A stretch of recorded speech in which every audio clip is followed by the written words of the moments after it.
Hello friends, जय हिंद। स्वागत आपका आपके अपने चलो होम ट्यूशन पे। दोस्तों, हरियाणा सीईटी ग्रुप सी का अगर आपने फॉर्म अप्लाई नहीं किया है तो कल यानी 10 जुलाई आपकी आखिरी तारीख है। तो जल्दी से जाके अपना फॉर्म अप्लाई कीजिए, क्योंकि फॉर्म भरने में वैसे ही टाइम बहुत ज्यादा लग रहा है और एक आपकी साइट जो है थोड़ा सा हैंग हो रही है, स्लो चल रही है दोस्तों। तो अगर आपने अप्लाई नहीं किया है तो टाइम रहते अपना फॉर्म जरूर अप्लाई करना। दोस्तों, बात करते हैं जो कल हमारे युवा साथी पंचकुला गए थे, हेडक्वार्टर गए थे, उन्होंने बहुत सारे अधिकारियों से मुलाकात की, लेकिन सरकार ने एक झटका ही एक प्रकार से कह सकते हैं कि भैया मतलब एक प्रकार से झूठा आश्वासन देने का प्रयास यहां पे किया गया है। और जिसकी वजह से क्या होगा कि जो कैटेगरियां हैं, चाहे ग्रुप 56 हो, 57 हो, चाहे कोई भी पोस्ट है, चाहे ग्राम सचिव वैकेंसियां बहुत ज्यादा है, चाहे कलरक हो, चाहे पटवारी हो, वैकेंसियां हैं उनमें। लेकिन दोस्तों, टॉप पर ही बच्चे वहां पे बार बार वहां पे सर्कुलेट होंगे। तो ऐसे में जो बच्चे 65 नंबर पे लेके आ रहे हैं, BCB category, BCA category, general category, जिनका स्कोर 65 या उससे नीचे है, तो उनके लिए फिर भैया यहाँ पे कोई ऑप्शन नहीं बचता है। ठीक है दोस्तों, तो आइए जानते हैं पूरी अपडेट क्या है। वीडियो को ध्यान से और पूरा देखिए। दोस्तों, चैनल पे नए हैं, चैनल को सब्सक्राइब कर लीजिए, बेल आइकन प्रेस कर लीजिए। और दोस्तों, आज रात को 10 बजे, कल थोड़ा सा टेक्निकल एरर आ गया था, तो आज रात को 10 बजे हम आपके साथ जुड़ेंगे मैथ के मॉक टेस्ट के साथ, जो कि आपके लिए हरियाणा पुलिस कांस्टेबल और ग्रुप 56-57 के लिए बहुत ही बढ़िया यहां पढ़ने वाला है।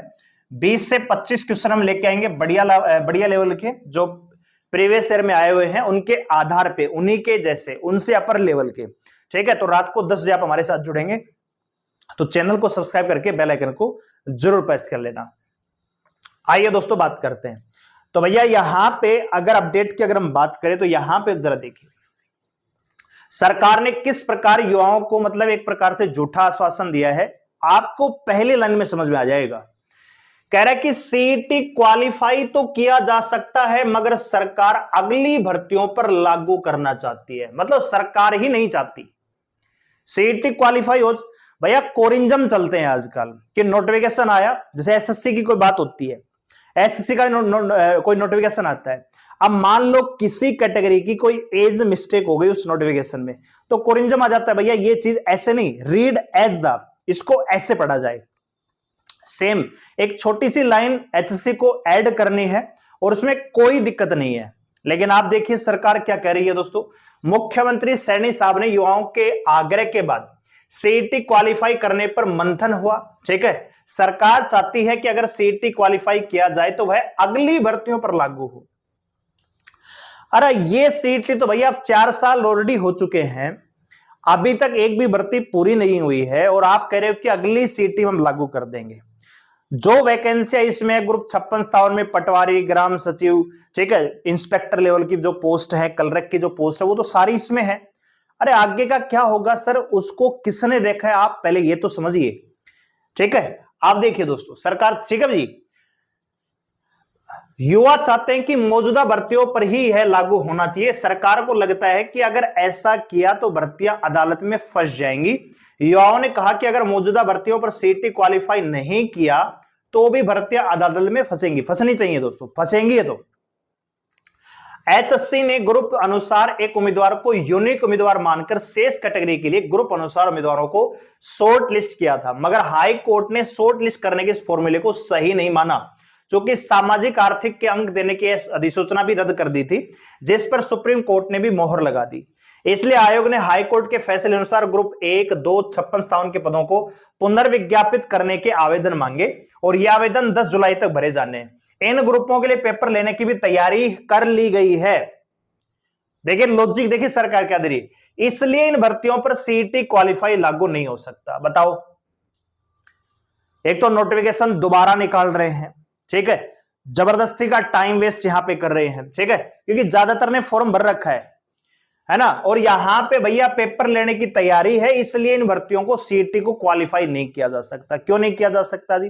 जहां पे आप 50,000 बच्चों का पेपर लोगे, वहां पे 1 लाख को ले लोगे, क्या दिक्कत आ रही है बताओ? ठीक है, अगर सरकार मौजूदा भर्तियों पर सीईटी क्वालिफाई करना चाहती है तो इन पुनर्विज्ञापित को पहले वापस लेना पड़ेगा, फिर सीईटी क्वालिफिकेशन अधिसूचना जारी करनी पड़ेगी, उसके बाद पद है जो पुनर्विज्ञापित करने पड़ेंगे। इससे भर्तियां होने में देरी होगी। अरे वैसे ही देरी हो रही जी, 3 महीने, 2.5 महीने, 75 दिन, 70 दिन का टाइम बच गया है। ठीक है, आचार संहिता लगने में वैसे लेट हो रहे हैं। ठीक है, 4 साल तो वैसे घसीट दिए। सरकार के पास इतना समय नहीं है क्योंकि 15 सितंबर 2024 के आसपास विधानसभा चुनाव कराने की घोषणा हो सकती है, इसलिए सरकार चाहती है कि मौजूदा भर्तियां पुराने सीईटी अनुसार हो, नई भर्तियां नई सीईटी के अनुसार होंगी दोस्तों। और यहां पे कह रहा है कि नए पदों का विज्ञापन नए सीईटी के बाद तो कुछ राहत मिल सकता है, यानी अगला सीईटी क्वालिफिकेशन हो सकता है।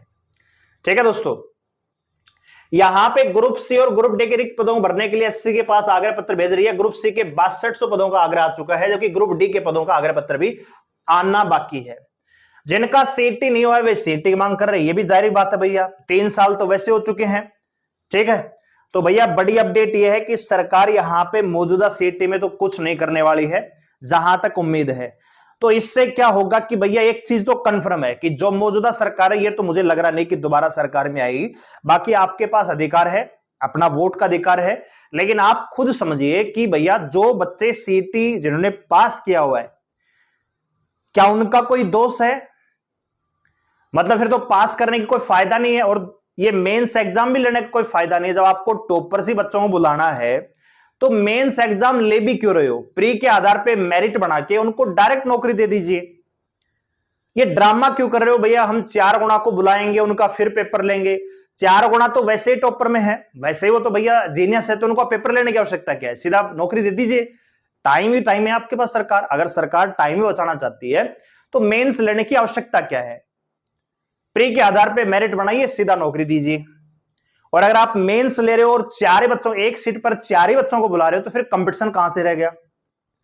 ठीक है, फिर तो कंपटीशन कुछ बचा ही नहीं। कंपटीशन तो तब आएगा ना जब सीईटी क्वालिफिकेशन जो है, अब अगर मान लो एसएससी सीजीएल का फॉर्म आता है दोस्तों, उसमें भी प्री और मेंस एग्जाम होता है। प्री के आधार पे मेरिट बनती है। अब जो बच्चा मेरिट में आएगा वो मेरिट क्वालिफिकेशन माना जाएगा, नहीं भैया उसने सीजीएल प्री एग्जाम क्वालिफाई कर दिया। अब जो बच्चे सीईटी मतलब सीजीएल प्री एग्जाम क्वालिफाई कर चुके हैं, क्या उनको मेंस में बैठने का मौका नहीं मिलेगा? ऐसे तो एसएससी भी कह देगी कि भैया हम 3 गुणा ही बुलाएंगे। तो जिन्होंने प्री पास किया है उनका क्या? तो सेम सिचुएशन हरियाणा में है कि भैया जिन्होंने सीईटी ग्रुप सी क्वालिफाई किया हुआ है उनका दोष क्या है, उनको मौका क्यों नहीं मिल रहा? ठीक है, बहुत सारे लोग कमेंट करेंगे, और मैंने देखा है बहुत सारी अलग अलग वीडियो पे, बड़े बड़े यूट्यूबर को देखा है, वहां पे भी नेगेटिव कमेंट करते हैं कि इसका स्कोर कम होगा, इसको फलाना है दिखना है।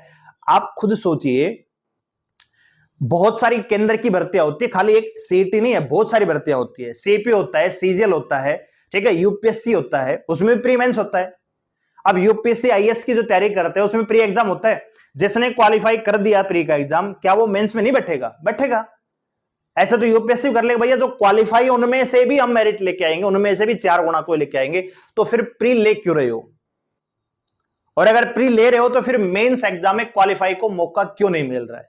ठीक है, तो कोई इनको समझाए ठीक तरीके से, जब तो बात बने। हालांकि सरकार ने लीगल पॉइंट लिए हैं, कल मीटिंग हुई है जो हमारे युवा साथी गए थे, लेकिन दोस्तों मुझे लग रहा है कि सरकार खाली लॉलीपॉप दे रही है। ये चुपचाप ये भर्तियां पूरी करवाएगी और बहुत सारे लोगों का नुकसान करेगी। ठीक है दोस्तों, और इससे होना जाना कुछ नहीं है। लोकसभा में तो 5 सीट बची गई है, विधानसभा में सुपड़ा बिल्कुल साफ होने की पूरी संभावना है दोस्तों। ठीक है, क्योंकि अगर ऐसे ही चलते रहे तो। हालांकि दोस्तों आप अपनी पढ़ाई है वो कंटिन्यू रखना, क्योंकि हो सकता है कि आजकल में कुछ और अमेंडमेंट आ जाए और क्वालिफिकेशन हो सकता है। ठीक है, तो तैयारी अपनी बढ़िया तरीके से रखना। जिनका स्कोर कम हो चाहे ज्यादा हो, जब इक्वल स्टैंडर्ड, जब सबके लिए इक्वलिटी की बात आएगी, तो जो क्वालिफाई है वो सभी के सभी एग्जाम देने चाहिए। ठीक है, समान अवसर की समानता का अधिकार जो है, जैसे बहुत सारे यूट्यूबर जैसे मौलिक अधिकार पढ़ाने लग जाते हैं, भैया ये चीज तो संविधान के अंतर्गत है। तो संविधान में ये भी है कि अगर किसी एग्जाम में प्री और मेंस हो रहा है, जिसने प्री एग्जाम क्वालिफाई कर दिया है उसको मेंस में जाने का पूरा अधिकार है, चाहे उसने 1 नंबर से क्वालिफाई किया हो, चाहे पॉइंटों से क्वालिफाई किया हो। वो क्वालिफाई है, वो मेंस में एग्जाम में बैठेगा। लेकिन हरियाणा में पता नहीं क्या चल रहा है। ठीक है दोस्तों, तो अपडेट यही है भैया, अभी तो क्वालिफिकेशन होने की पूरी संभावना नहीं है। अगला सीईटी कर देंगे। अब अगला कब आएगा, कब बोले भैया कब मरी सासुर कब आया आंसू, वो कहानी हो रही है। वर्तमान में है उसमें कुछ नहीं है, आगे का सोच रहे हैं। अभी ये भर्ती आप कंप्लीट नहीं हो रही, आगे का बताएंगे। ठीक है दोस्तों, तो उम्मीद करते हैं कि चीजें आपको समझ में आई होंगी। तो अगर आप तैयारी करना चाहते हैं आप हमारे साथ जुड़ सकते हैं रात को 10 बजे। चैनल को सब्सक्राइब कर लीजिए, बेल आइकन प्रेस कर लीजिए। और जाहिर सी बात है दोस्तों, कट ऑफ तो हाई जाएगी जाएगी। जिन बच्चों के 70 नंबर भी है ना जनरल कैटेगरी में, 70 वाला, बीसीबी वाला, ये भी बाहर है, इनका कुछ नहीं होना, ठीक है। क्योंकि एक सीट पर अगर 4 गुना बच्चे बुलाएंगे और यहां पे ग्रुप वाइज बुलाने की जो बात हो रही है, तो वही 20-25 हजार बच्चे हैं जो सभी में घूमेंगे, ठीक है। तो देखते हैं आगे क्या होगा, जो भी अपडेट है हम आपको जरूर बताएंगे। चैनल को सब्सक्राइब कर लीजिए, बेल आइकन प्रेस कर लीजिए। और रात को 10 बजे आप हमारे साथ जुड़ेंगे मैथ के मॉक टेस्ट के साथ। वीडियो अच्छे लगे तो वीडियो लाइक करके अप्रिशिएट जरूर करिएगा। धन्यवाद, जय हिंद।